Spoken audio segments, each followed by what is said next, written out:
सुरत नागपूर सिहुरी ट्रॅव्हल्सला आग, चालकाच्या प्रसंगावधानाने 36 प्रवाशांचे प्राण वाचले.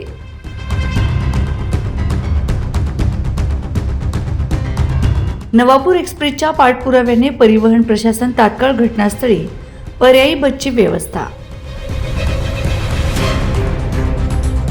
सुरत येथून नागपूरकडे निघालेल्या सिहुरी ट्रॅव्हल्स क्रमांक AR20A8282 या खासगी बसला नवापूर शहराजवळील सुजित हॉटेल समोर अचानक आग लागल्याची धक्कादायक घटना मंगळवारी रात्री घडली.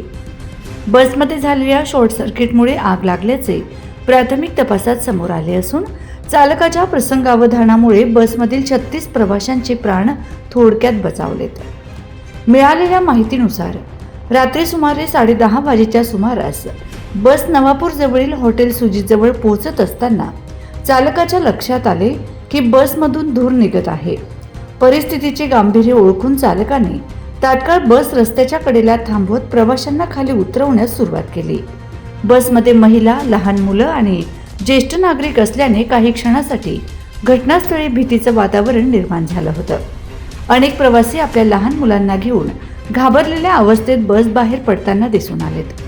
घटनेनंतर तब्बल 3 तास प्रवासी महामार्गालगत अडकून पडले होते.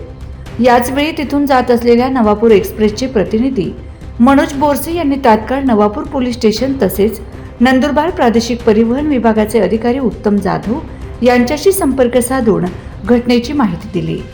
त्यानंतर नवापूर सीमा तपासणी नाक्यावर जाऊन संबंधित RTO अधिकारी भांबरे यांच्याशी चर्चा करत प्रवाशांच्या मदतीसाठी घटनास्थळी येण्याची मागणी करण्यात आली.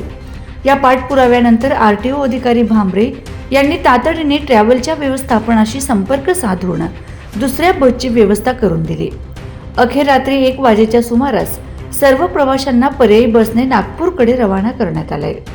दरम्यान खासगी प्रवासी बसच्या सुरक्षेचा प्रश्न पुन्हा एकदा ऐरणीवर आला असून अशा बसची नियमित तपासणी होते का असा सवाल आता उपस्थित केला जात आहे. प्रवाशांच्या जीवाशी खेळणाऱ्या निष्काळजी ट्रॅव्हल्स व्यवस्थापनावर कठोर कारवाईची मागणी होत आहे. पुन्हाने आज सुरतवरून अमरावतीकरता सिहुरी ट्रॅव्हल्स बस क्रमांक 8282 मध्ये निघालो तेव्हा नवापूरच्या पुढे गाडीतून धुवा यायला सुरुवात झाली व ड्रायव्हरच्या समयसूचकतेमुळे आम्हा सर्व प्रवाशांचे प्राण वाचले. नाही तर आज आमचा अंत्यविधीच होता. आणि 2 दिवस आधी शिवोरीचा काहीतरी टायर फुटला असं मला तिकीट बुक केल्यानंतर समजलं. तेव्हा मी कॅन्सल करायची का काय करायचा हा विचार करत होतो, पण ट्रॅफिक असल्यामुळं तिकीट मिळत नाही आणि आमच्याकडून हे 1500 रुपये तिकीट घेतात. आमच्या जीवनाची काही म्हणजे लाईफ इन्शुरन्स वगैरे तर यांच्याकडे काही आहेच नाही. तुम्ही स्वतःच्या सुरक्षा स्वतः करा अशा याच्यावर यांचा सगळे हे चालत आहे. कैसे मैं सूरत रहता हूँ, सूरत से नागपुर जा रहा था तो बीच रास्ते में गाड़ी में से मैं पीछे का सोफा था एकदम लास्ट वाला, तो थोड़ा स्मेल आने लगा. मुझे लगा कुछ बाहर का दिक्कत होगा.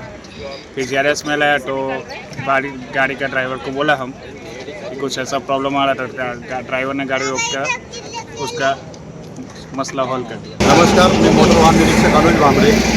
मी आज कर्तव्यार्थ सीमा तपास नाका नवापूर येथे असताना नवापूर एक्सप्रेसचे प्रतिनिधी श्री मनोज भाऊ बोरसे तिथं आले. त्यांनी एका रस्त्यात वाहन ब्रेकडाऊन झाल्याची माहिती दिली बस आणि सगळे प्रवासी थांबलेले खोळंबलेले होते तसे कळवले. त्या संदर्भात आम्ही त्यांच्यासोबत इथं आलो. इथं आल्यानंतर सर्व प्रवाशांना दुसरे वाहन करून त्यांना पुढील प्रवासासाठी मार्गस्थ केले. बोला सर. गाडी सुरतहून नागपूर जात होती, तिच्यात वायरचं शॉर्ट सर्किट झाला. अचानक मागचा लाईट जायला लागला तर आम्हाला कळलं तर आम्ही लगेच ते विझवलं. गाडीत किती प्रवासी होते? 36 लोक होते. हे तुमच्या लक्षात कसं आलं? आम्हाला असं अचानक स्मेल आली ना, लगेच गाडी थांबवली मी नवापूरच्या पुढं. मला जसं वाटलं लगेच विझवलं मी. गाडीत 36 प्रवासी आहेत का 36 पेक्षा जास्त आहेत? कारण लहान मुलं बी दिसत आहेत. सर लहान मुलं नाही, आता तर मोजून तर 33 किंवा 32च लोक आहेत. पुढून 3 लोक बसणार होते साखळीवर. Bureau report, Navapur express news, Navapur.